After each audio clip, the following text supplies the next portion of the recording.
What's happening? Welcome back to the channel. I am Nick, here with Ty. What up? If you don't know by now, Ryan couldn't be with us this week. If you want to find out why, go back and watch the Collective Soul video. It's just for this week. He'll be back. He's fine. Today we have the church. Amen. What church? Yeah, there's a lot of them. There's a lot of churches out there.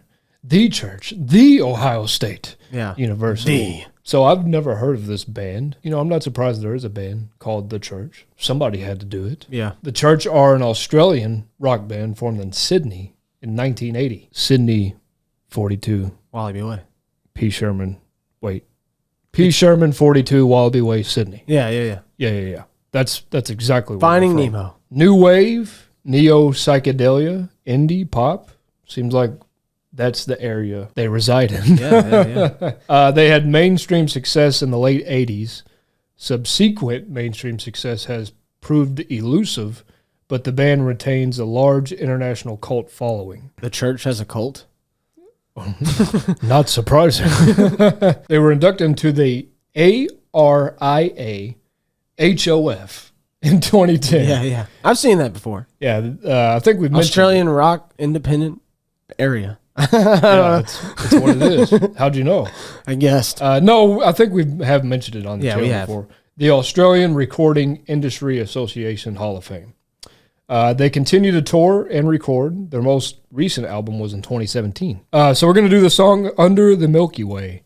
I have seen this requested here and there. It's one of those that just catches my eye. Steve Kilby, the band's frontman, co-wrote this song with bassist and then-girlfriend Karen Jansen. The pair was visiting Kilby's mother in New South Wales when an after-dinner smoke under a blinking of stars inspired the tune.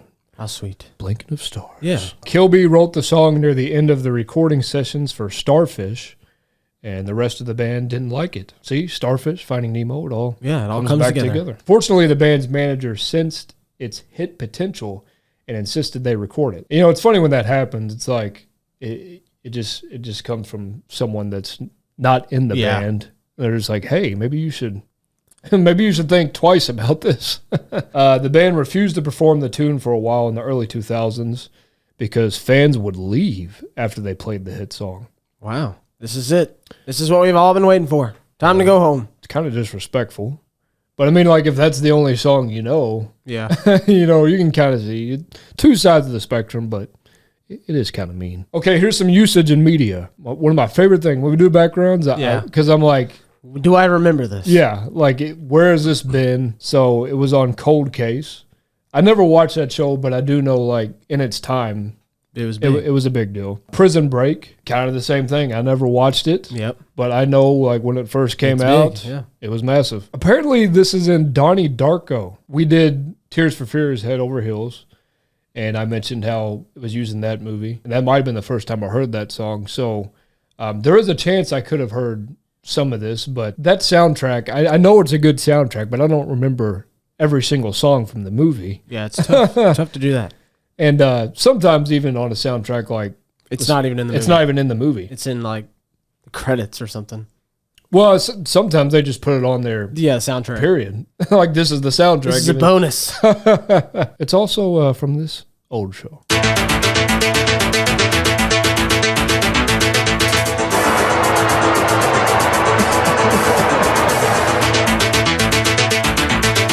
We have to wait till the drop. Wait till the drop.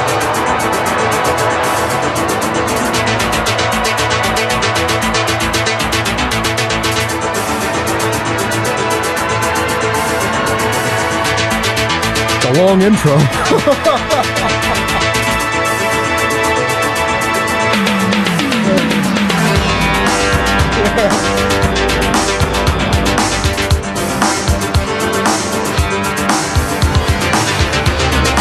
Yeah. Miami Vice. Yeah. Again, never watched it. No. But I know this show was massive, just like I said about these other ones. So out of those four, I've only seen Donnie Darko, and I don't remember the song in it. No. So this will be a first-time reaction for the both of us. Notable cover versions were done by Sia. Is that how? Yeah, pop singer, Sia. Okay. Jimmy Little. I don't know who that is. Rick Springfield, Grant Lee Phillips, Josh Pike, and the Killers. This is from the 5th album, Starfish, released in 1988. So let's do it. This is The Church, Under the Milky Way.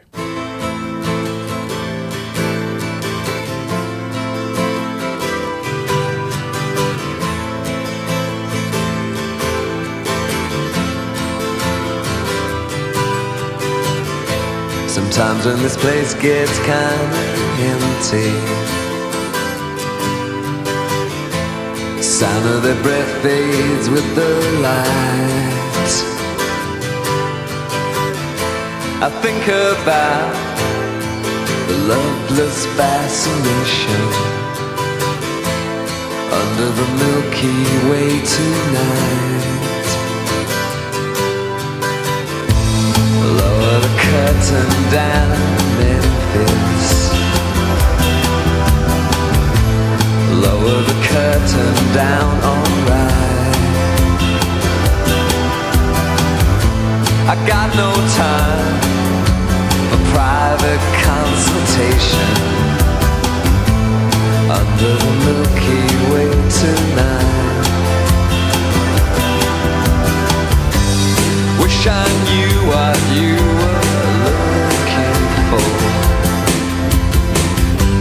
Might have known what you would find. And it's something quite peculiar, something shimmering and white. It leads you here despite your destination under the Milky Way tonight. Wish I knew what you were looking for. Might have known what you would find. Wish I knew what you were looking for. Might have known what you would find. Crack big.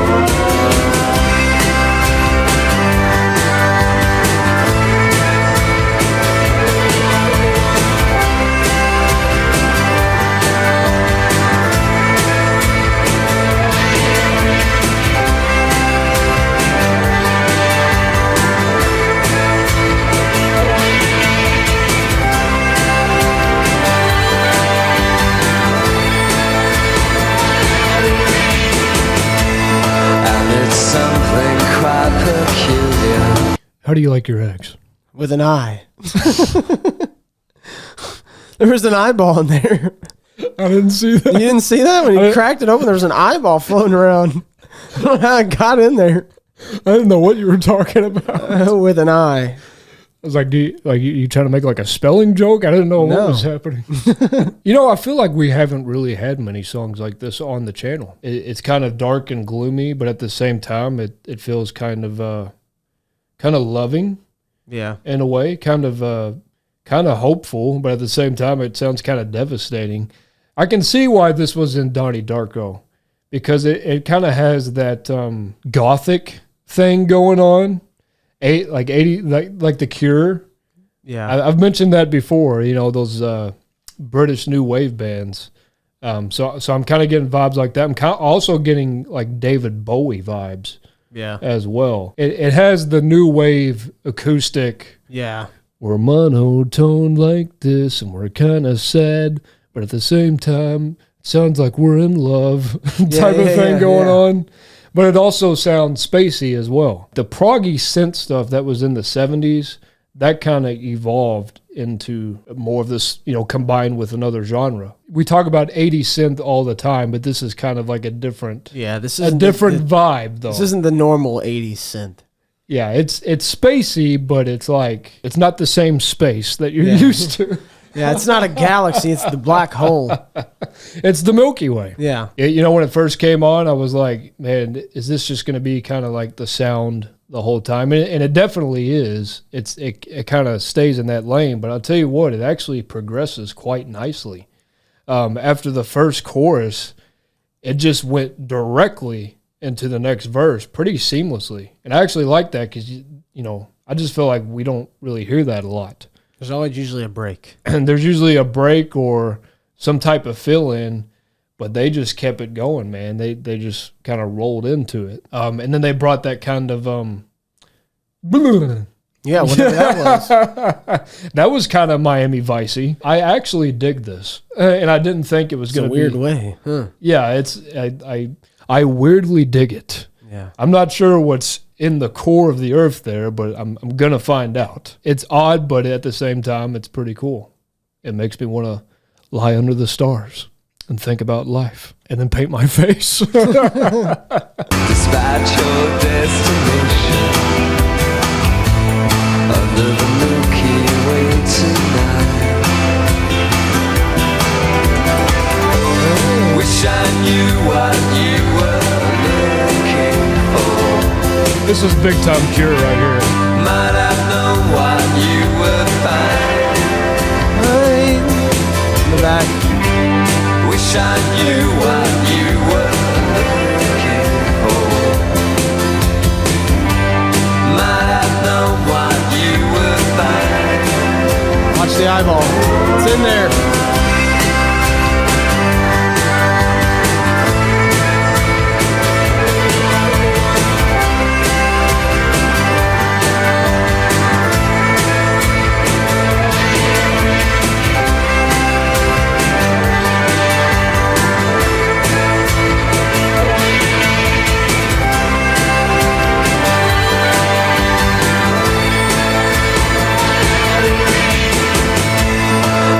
Something quite peculiar, something that's shimmering and white, leads you here, despite your destination, under the Milky Way tonight. Wish I knew what you were looking for. Might have known what you would find. Wish I knew what you were looking for.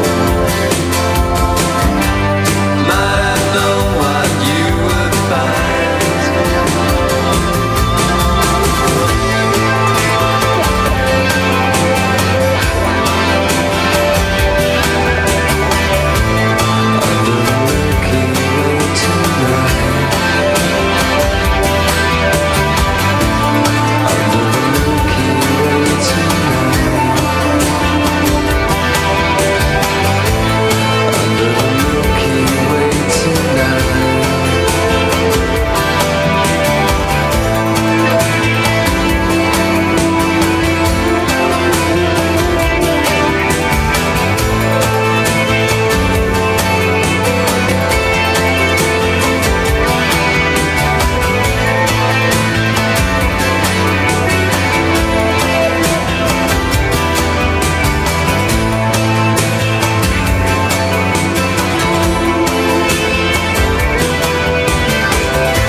Yeah, I actually enjoyed that. This is one of those where I just feel like it's going to take some more listens.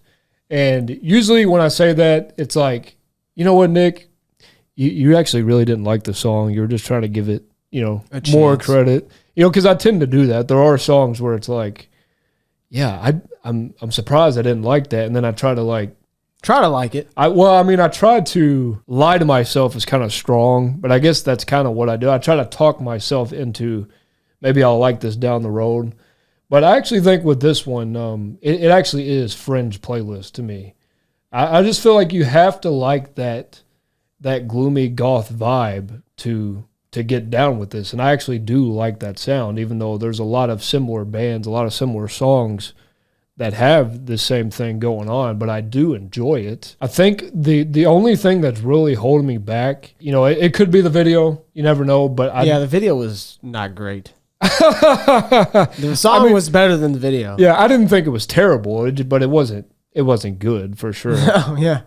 But I will remember the eye and the egg though, for sure. I mean, I remember the lady with the empty picture frame walking around.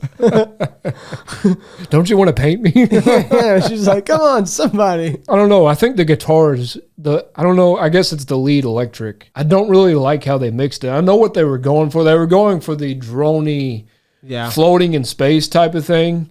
But I really didn't feel like that worked for me. Yeah. Even the ending, they were trying to have that droning, get lost thing with the whammy. Yeah. Which I feel like could work, but in this mix, I just don't think it worked for me. Maybe the studio's better. But I do enjoy the verses. I do like the acoustic and the synth layers over it. I do. I think the monotone voice, that's fine with me. And it actually did progress with the backup vocals, and they kind of changed it here and there. So I actually think it's a very well-written song. I could see myself vibing with this for sure. Again, it's close for me. I'll have to give it a few more listens, but overall, I can see why this is used in media, because it does have a nice mysterious vibe to it. And that maybe that's why it was used in crime. Like all the shows in the movie I mentioned, it all has mysteriousness to it. Yeah. It vibes with that. And if you like that type of vibe, you probably actually really enjoy this song. And I do enjoy that vibe. But again, this one's close, but overall I think this is a good song. It's not one of those where I'm trying to talk myself into it. I actually do think this is a good song. So it's close to playlist for me. I'll give it a few more shots. Well, yeah, I was going to say it has like a haunting vibe. It's kind of scary a little bit. I think it leans more on playlist than it does on the fence. Yes. I think I would put it on the playlist, and I would like skip it sometimes, but sometimes I would play it. Yeah. So I just got to be in the right mood or time frame, and nighttime is perfect. I'll never skip it at night. Yep. Because it just has a nighttime, feel to it. That line, under the Milky Way tonight, that's just that's good for nighttime. I don't know. His voice in the verses is very kind of addictive. It is. It's like, I don't know. It's not like great, but you just want to listen for some reason. It's not great, but you're like, okay, what's he got here? Yeah, it's like he's hiding something. I think I'll add it. I think so. I like the strumming, the bling. In that. That's good. And the bass was good too. Boom, doom, doom, doom. And the singer was playing the bass, so. Yeah. I did like the bass. Even if you didn't like this vibe right away, they actually added a lot to this. Yeah. And they actually built the song up well. It didn't stay in one. If it stayed in one lane, I'd be like, okay, that's fine in the background. But this actually has a lot of nice elements to it. It's depressing, but it's very tempting. Yeah. This is a temptation song. We're not talking about the Temptations either. But I'm glad that they built this up well, because at first, when it first started, I was like, can we just listen to this instead? That's what I was thinking at first, but it actually ended up a really good song. By the way, I want to hear the great ending to this track, by the way.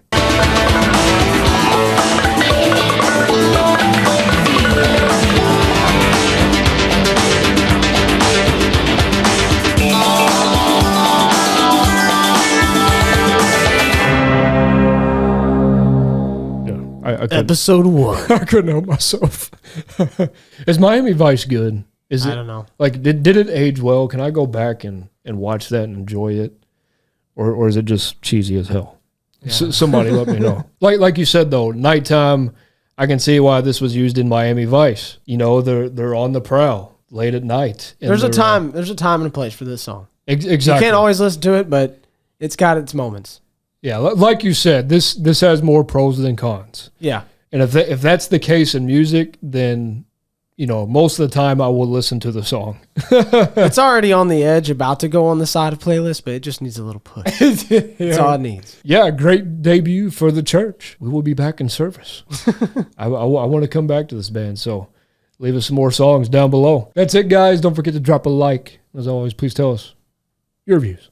Thank you for subscribing and clicking that bell. Peace out.